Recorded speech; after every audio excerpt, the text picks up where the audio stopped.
nama saya Nikade Debi Shinti Aryani, NIM 19011086. Saya mahasiswi dari Sti Satya Dharma, kelas 3B Manajemen Reguler Suri. Di sini saya akan mencoba memberikan langkah-langkah atau cara untuk mengatur biaya produksi bagi perusahaan maupun UKM di saat pandemi agar perusahaan tetap berjalan. Corona atau COVID-19 tidak hanya berdampak serius pada kesehatan masyarakat, namun juga mengancam stabilitas ekonomi. Bahkan beberapa perusahaan sudah melakukan efisiensi, mulai dari memotong gaji hingga memutuskan penghentian hubungan kerja atau PHK. Pelaku usaha pun putar otak agar bisnis mereka tetap berjalan. Misalnya, para pemilik bisnis UKM yang terus berusaha melewati masa krisis agar tetap eksis. Salah satu cara yang dapat dilakukan mereka selama masa pandemi COVID-19 adalah dengan selalu memperhatikan kestabilan cash flow.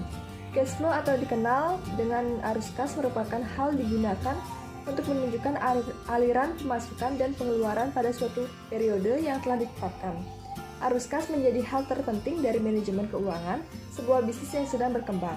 Segala strategi yang dijalankan dan langkah yang diambil selama masa sulit ini harus berdasar pada arus kas perusahaan.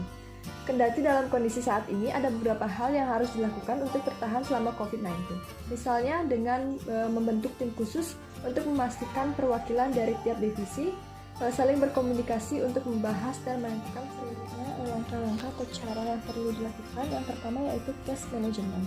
Pengaturan arus cash menjadi kunci utama perusahaan untuk dapat melewati tantangan berat di tahun ini. Perusahaan perlu mengambil langkah-langkah untuk mengamankan persediaan kas mereka, termasuk mengambil tindakan yang diperlukan seperti memperpanjang pembayaran kreditur, negosiasi penangguhan, pembayaran sewa, dan kredit bank. Negosiasi dengan pelanggan untuk pembayaran lebih awal, hingga mempertimbangkan keringanan pajak maupun program pemerintah yang memberikan kemudahan bagi perusahaan. Cash management juga meliputi bagaimana perusahaan mampu melakukan forecast keuangan jangka pendek dan mencegah dan menengah dengan baik. Yang kedua yaitu contingency planning. Panduan tanggap darurat perlu langsung disusun untuk mengetahui apa saja sektor krusial dalam perusahaan dan memastikan strategi yang akan diambil aman untuk kelangsungan bisnis ke depannya. Ketahui di mana titik-titik krisis dalam rantai pasokan, menyiapkan cadangan darurat saat persediaan menipis, dan mengidentifikasi pasokan alternatif termasuk dalam perencanaan darurat ini. Pastikan juga karyawan-karyawan yang berada di posisi krusial untuk mendukung bisnis perusahaan tetap dapat bekerja dan fleksibilitas tinggi melalui kebijakan work from home dan remote meeting. Selanjutnya, pengelolaan pemegang saham. Perkiraan arus kas yang baik akan menempatkan perusahaan pada posisi yang lebih kuat saat berdiskusi dengan para pemegang saham. Disarankan perusahaan untuk proaktif dan mengambil inisiatif untuk secara aktif berhubungan dengan otoritas pajak, pemberi pinjaman hingga supplier utama untuk tetap mendapat dukungan keuangan yang mungkin saja tersedia. Selanjutnya yaitu memperhatikan karyawan. Memahami profil karyawan menjadi hal yang sangat penting dalam situasi ini untuk menemukan beberapa opsi untuk solusi tenaga kerja dalam perusahaan.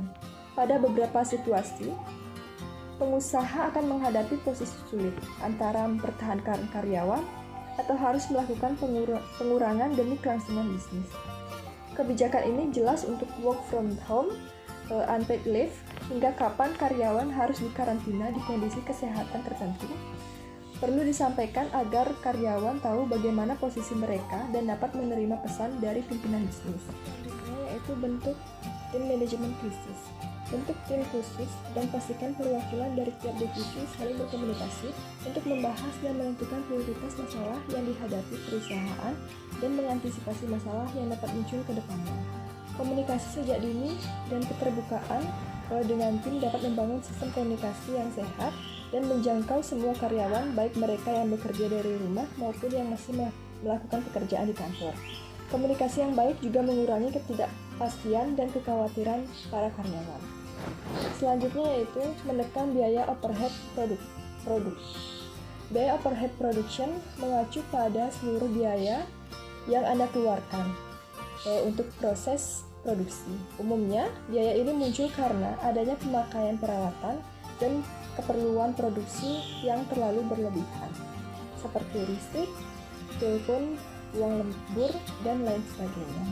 Parahnya, biaya overhead production ini terkadang tidak terdeteksi oleh para pengusaha. Anda bisa kembali mengamati catatan keuangan Anda untuk mendeteksi hal ini. Biaya overhead production bisa dikurangi dengan menghemat pemakaian listrik atau mengurangi kerja lembur. Langkah selanjutnya yang dapat diambil yaitu melakukan promosi agar menambah penjualan. Anda dapat menawarkan promosi agar menambah penjualan karena pembelian pertama atau kedua dari konsumen belum tentu menghasilkan profit yang terasa bagi bisnis Anda. Berikan potongan harga untuk menarik konsumen dalam membeli produk. Terlebih, Anda sudah mengetahui berapa biaya produksi yang harus dikeluarkan, sehingga potongan harga yang diberikan tetap menjaga kestabilan keuangan. Selain itu, Anda juga dapat menerapkan strategi bundling dengan menawarkan paket yang menggabungkan beberapa produk, misalnya produk A dengan produk B. Jika dibeli secara bersamaan maka harga yang ditawarkan lebih murah daripada harga membeli produk A saja.